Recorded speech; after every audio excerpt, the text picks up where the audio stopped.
5 तरह के स्ट्रेस दुनिया में होते हैं। आपको कौन से टाइप का स्ट्रेस है, ये जानेंगे तभी तो उसका कंट्रोल कर पाएंगे। आइए देखते हैं। सबसे पहला टाइप आता है एक्यूट स्ट्रेस। एक्यूट स्ट्रेस मतलब वैसे तो आदमी नॉर्मल है, आराम से अपना जीवन जी रहा है, कोई तनाव नहीं है, परंतु कुछ घंटे एक दिन के ऐसे होते हैं जिसमें वो बहुत ज़्यादा हड़बड़ाहट में, बहुत ज़्यादा स्ट्रेस में होता है। फॉर एग्जांपल जो हाउस वाइफ्स होती हैं, अब आमतौर पे हमारे यहाँ लेडीज़ आती हैं, यहाँ दर्द हो रहा है, वहाँ दर्द हो रहा है, हम पूछते हैं भैया कोई तनाव है, तो वो कहती है नहीं जी कोई तनाव नहीं, हमारे तो परिवार में सब ठीक है। पर परिवार वाली बात नहीं है। बेसिकली सुबह सुबह आप देखेंगे एक कुकर में खाना बन रहा है, एक बच्चे की चोटी कर रहे हैं, दूसरे को खाना खिला रहे हैं, उधर पतिदेव सो रहे हैं। पतिदेव का स्ट्रेस आज थोड़ा सा अलग है, वो 10:30 बजे शुरू होगा, उस टाइम आप फ्री हो जाएंगे। तो ये एक पर्टिकुलर टाइम पीरियड होता है, जैसे ऑफिस में होता है 10:30-11 बजे भीड़ लग जाती है, एकदम से सारा काम करना पड़ता है।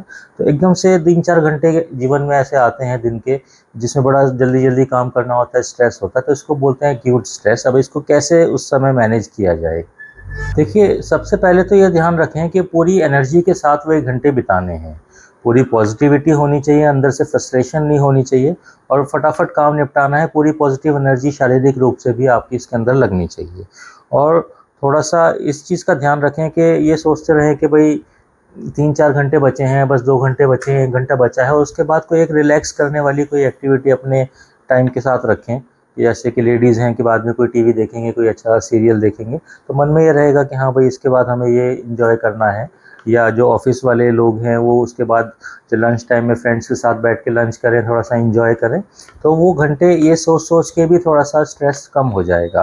दूसरी चीज़, बीच बीच में हंसते हंसाते रहें, बीच में कोई चुटकुला छोड़ दिया, कोई जोक कर दिया, थोड़ा सा माहौल तनाव रहित हो जाएगा, थोड़ा सा अच्छा हो जाएगा। और सबसे इम्पॉर्टेंट चीज़ कि ज़बान का ध्यान रखें।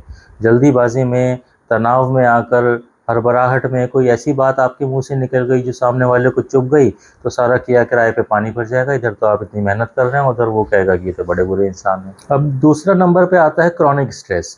इसकी हमने एक बहुत बड़ी वीडियो भी पूरी डाली थी, उसको आपने शायद देखा होगा। तो इसमें कुछ एक पर्टिकुलर हार्मोन्स होते हैं जिनके डिसबैलेंस की वजह से तनाव रहता है।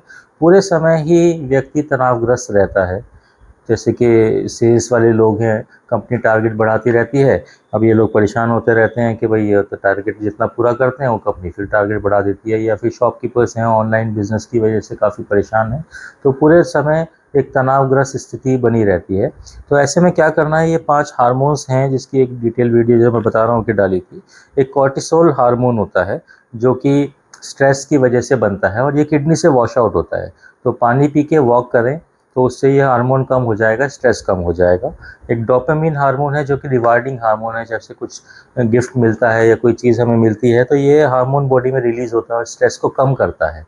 तो इसको रिलीज़ करने के लिए कुछ कुछ छोटी मोटी चीज़ें कुछ मंगाते रहें कि कुछ छोटी चीज़ खरीद ली, तो इससे थोड़ा सा स्ट्रेस कम होता है। या गार्डनिंग करें, गार्डनिंग में एक फूल भी आएगा ना, तो आपको अच्छा लगेगा कि चलो आज तो फूल तो आ गया, कोई छोटा सा फल आएगा तो अच्छा लगेगा, फल आ गया। सेरोटोनिन होती है, नेचर के साथ रहने से ये इंक्रीज़ होता है, और ये भी स्ट्रेस को कम करता है। तो नेचर में, नीचे आपका कोई पार्क है उसमें थोड़ा सा वॉक करें, या कहीं घूमने जाएँ, आपके यहाँ पे कोई इस तरह का पर्यटन स्थल है तो वहाँ पे जाइए, गार्डन लगा रखा है तो उसमें टाइम स्पेंड करिए। एंडोर्फिन एक हार्मोन होता है जो कि पेन किलर होता है, नेचुरल पेन किलर होता है। तो हंसी मजाक करने से, लाफ्टर से ये कम होता है, बढ़ता है, और स्ट्रेस को कम करता है। तो कोई लाफ्टर मूवी देखें, फैमिली के साथ हंसी मजाक करें, दोस्तों के साथ हंसी मजाक करें, उससे ये स्ट्रेस कम करता है। ऑक्सीटोसिन लव हार्मोन होता है, बच्चों के साथ टाइम स्पेंड करें, कोई पेट्स रखे हैं उनके साथ घूमें, या अपने पार्टनर के साथ। इन सब चीज़ों से ये हार्मोन्स का डिसबैलेंस को आप लोगों को मैनेज करना है। और सबसे इम्पॉर्टेंट बात है कि टारगेट जो आपने सेट किया हुआ है अपना, उसको ऊपर नीचे करते रहें। महीने की शुरुआत में अगर आपको लग रहा है कि भाई टारगेट जल्दी जल्दी पूरा हो रहा है, तो टारगेट बढ़ा सकते हैं। अदरवाइज़ अगर कोई महीना डल जा रहा है और टारगेट पूरा नहीं हो रहा, तो पहले ही अपने टारगेट कम कर दें। अननेसेसरी पूरा महीना स्ट्रेस में रहने से कोई लाभ नहीं होने वाला। एक यू स्ट्रेस करके होता है, वो खुशी का स्ट्रेस होता है, उसके बारे में बताऊंगा, बड़ा इंटरेस्टिंग सा है। पर उससे पहले है एपिसोडिक स्ट्रेस। एपिसोडिक स्ट्रेस में क्या है कि वैसे तो सब नॉर्मल है, आराम से आदमी तनाव रहित है, आराम से जी रहा है, परंतु बीच बीच में एकदम से स्ट्रेस हो जाता है, गुस्सा आ जाता है, इसको बोलते हैं जल्दी गुस्सा आ जाता है। तो बेसिकली या किसी ने कुछ कह दिया, कोई बुरी बात बुरी लगे, एकदम से गुस्सा आ गया। ये भूखे रहने से भी कई बार कुछ लोगों को मैंने देखा है कि चिड़चिड़े स्वभाव के हो जाते हैं। तो ऐसे में क्या करना है, वो जो ट्रिगरिंग फैक्टर्स हैं उनको ज़रा सा कंट्रोल करना है। कि उन चीज़ों से बचें, ऐसे लोगों से ना मिलें जो गड़बड़ करते हैं, कुछ उल्टा सीधा कहते हैं। और थोड़ा सा शांति बनाए रखें। जिस समय आपको गुस्सा आ रहा है तो उस समय थोड़ा सा शांति बता के उस समय को पास कर लें, फिर आपको लगेगा कि चलो सब अपने आप ही स्ट्रेस कम हो जाएगा। और इम्पॉर्टेंट चीज़ क्या है, बीपी मॉनिटर करें।